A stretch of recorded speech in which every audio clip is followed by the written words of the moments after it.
This is part one of replacing the transmission mount. I'm gonna have to film it in segments because it's really hard to not press the power button without a case on this phone.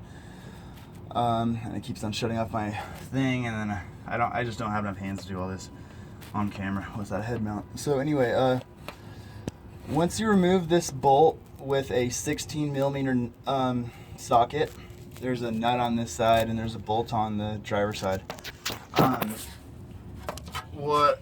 What I tried this jack under the transmission, and what I found what works better is to just pry.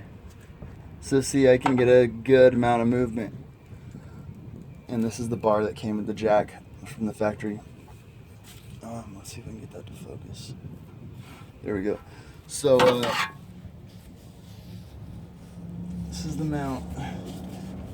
And just pry up and pull it out. I'm gonna need both my hands to do it, but when you get to this point, just pry it.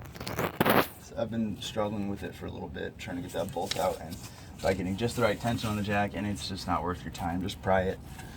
Okay, so part